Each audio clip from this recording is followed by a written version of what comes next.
Hey everybody, it's Jason Blaha here, and it's time for another breakfast with Blaha. And today I'm having a little 000 Greek yogurt with almond butter mixed in. And wow, that's good. And let's talk a little bit about leverages, range of motion, and longevity in training. And this is something that might put me at odds with some people out there who I really like and respect. As I watched a while back, someone had actually linked it to me, and I watched the whole thing. It was really good.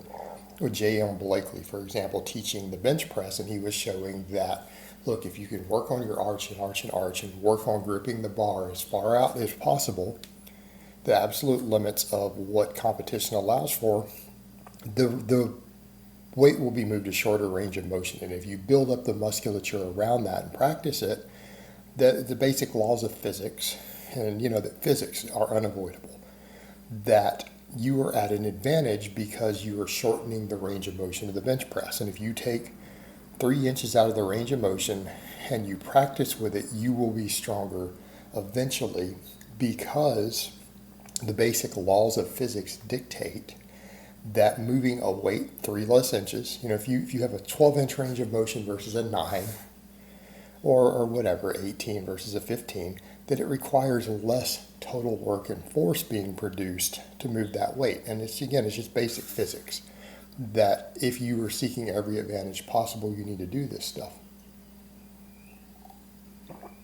And we could make the same point with squatting, and it's a point I often make, that a wide stance power squat has more strength potential than a more Olympic style squatting every single time, because again, we're getting a little more muscles involved, but we're shortening the range of motion.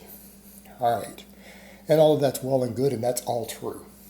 And I want people to understand that I am not disagreeing with any of those points. Those points are true.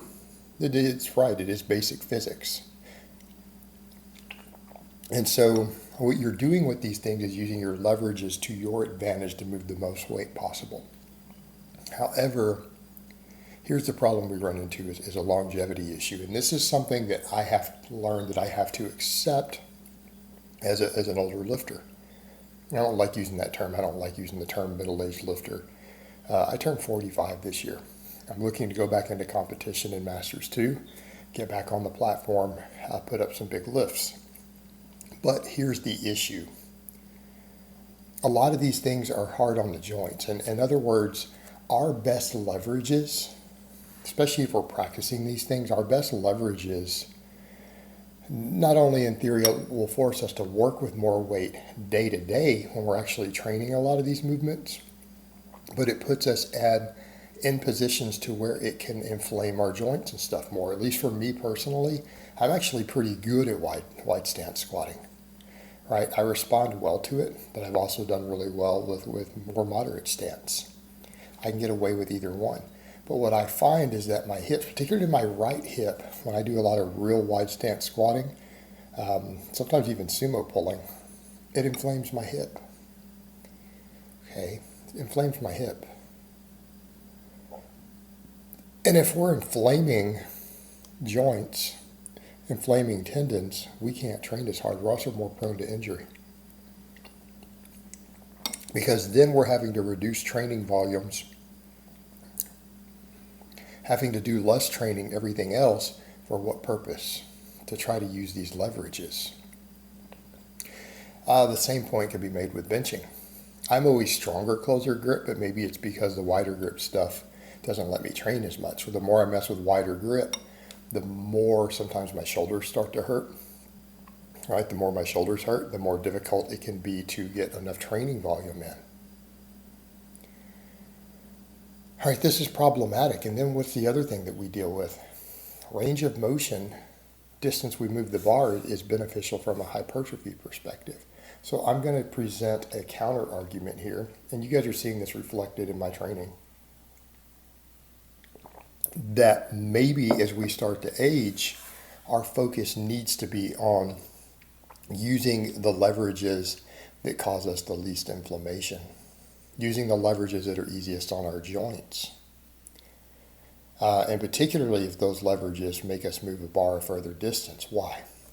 Because we can win based on body composition. In other words, yeah, we can use physics and leverages to our advantage to move the most weight, but realistically, if you just get stronger and you get bigger,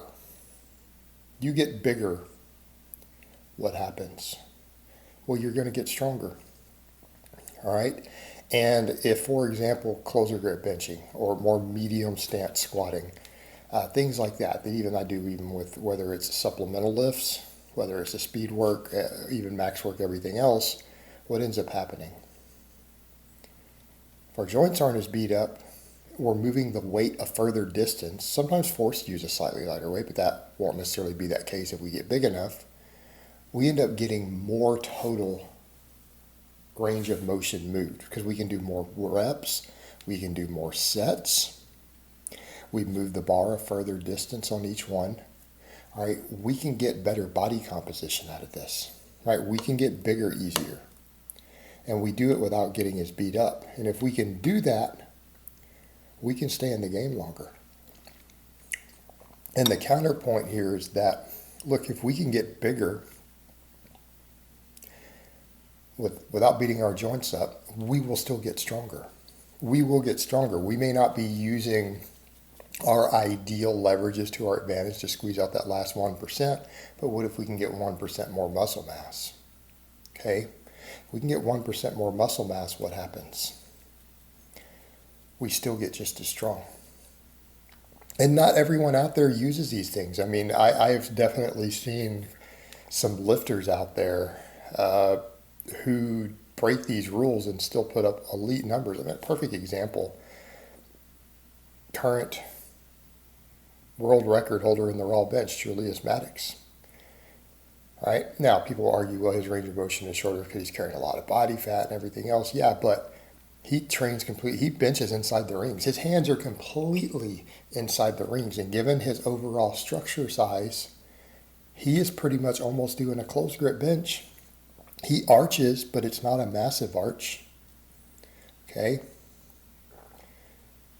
Yet he's benching 770 pounds. Undisputed strongest raw bencher in the world. He's just gotten big enough and strong enough, he doesn't have to use his leverages. I can think of another one. How about Damian Puzzetti? I'm probably getting his last name wrong. He does a lot of Bulgarian stuff, but he squats with a shoulder width stance. He squats shoulder width stance. The guy is, again, a 700-pound no-wrap squatter. All right? Like in the 220 class. Maybe because of the amount of heavy squatting he does, he can't get away with the wider stance. So it doesn't matter. He's just overdeveloped the muscles he needs. And then what has he done? Body composition. That guy is ripped. So he just out-muscles many of the guys in his weight class. Right? So there's a body composition component. And that's the other thing we can work on and we can look at as we get older and we look at longevity in the sport. Right? If we're focused more on these other things that keep our joints healthy and gives us better muscle mass, we can always just be leaner to be equally strong at the same weight. Okay? How about we just don't get as fat? How about we diet down leaner and then focus on having the best muscle mass and the best body composition possible in that weight class? And wouldn't that be better for longevity too? Right? Because if we're doing that and we're under 20% body fat, or even we get fairly lean, from a health perspective, especially if we're going to do this a really long time, older lifters. And this has also been my logic for me cutting down. I just need to get leaner and leaner and leaner. I'm going to get a lot leaner than I am now. It'll make me more competitive. It's running a tighter weight class. But from a longevity perspective, am I going to live longer and be healthier? And if I'm healthier and my heart health is better, and this could apply to all of you out there, are you going to be able to train hard longer? Are you going to have better longevity in the game? And I think the obvious answer here is yes. Yes, you will. Okay. So we see where we're going with this. At this point, we are sometimes giving up something that should, in theory, be an advantage to be able to be very strong and be very competitive for a lot more years. And this matters. Matters to me a lot, matters to a lot of my clients. I get a lot of middle-aged guys coming to me as clients too with these same sort of things. Hey, you know, I'm 35. I just turned 40. I'm 41. You're able to do this without being beat up. Help me out. I want to do the same thing. And this is one of the things that we have to think about. All right, guys, well, that's really all I have to say on that today. I hope it's been informative, and I will talk to you guys next time.